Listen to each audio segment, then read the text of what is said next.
That is Falcon Heavy, world's most powerful rocket. It's been manufactured and launched with the trajectory to Mars by SpaceX for the first time, a private-owned space company.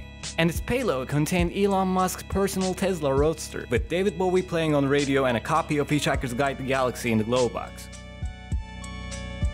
And it's currently floating through space. You'll think it's a huge step forward and you'll be right, but for some folk back at the Earth, things are not quite settled when it comes to space. Flat Earth is still a matter of debate for those people. By that some people, I mean a surprisingly increasing number of people. But why? Why in a time the privately owned company laying the tracks for interplanetary colonization, there's still some people denying the fundamental information that we thought it was settled in ancient times? What the actual Musk, welcome. Why Flat Earth is still a f***ing thing.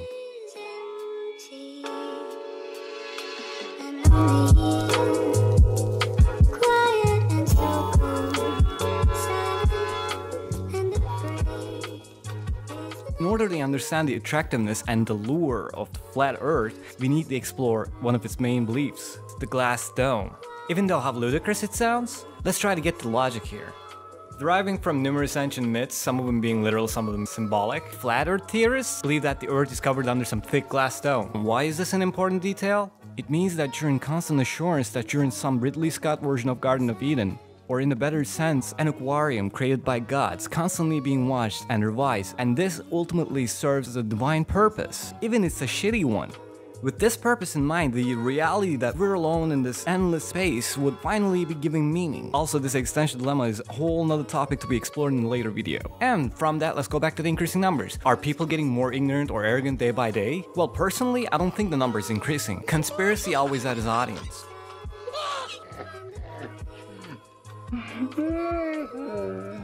So why the high numbers then? My answer will be, and I'll be using this figuratively, globalization.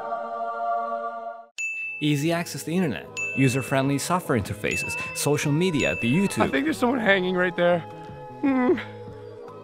Helped out the spread out minorities to come together. The numbers are not increasing. What we see is a unified presence with the help of these technologies. And by no means I will say these people will come together and believe the Earth is flat, doing with solely purpose of misinforming others. And they do it so that this basic idea that we're alone in this world finally have a conclusion, a closure perhaps.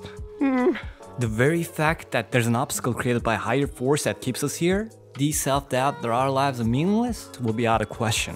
So basically, when you know there's to be a wall to break, you suddenly became important. The everyday guy saves the day to live out the hero's journey through the deepest of his trials. And from that, let's go to the argument that government doesn't want us to know. So we're talking about a government that can't even keep president's sexual affairs from the media. And that was in mid-90s, a time that social media was unheard of. Fast forward to today, we live in a world where voting booths can be infiltrated by a foreign country that clearly been stated and confirmed by the government officials. And when you consider how fragile the government is when it comes to secrets, I don't think this size of a secret is impossible to keep from the public. And let's discuss what we get wrong about the Flat Earthers. I personally believe that this is not just a scientific distrust problem. It's not an objective problem. This is too personal for them. And I do believe that the healthier approach to these ideas to recognize them as bizarre expressions of existential anxieties. So when we try to convince these people just with facts, regardless of the quality of the proof, they will still accept this as an attack on their core belief, so you can't win against this behavior.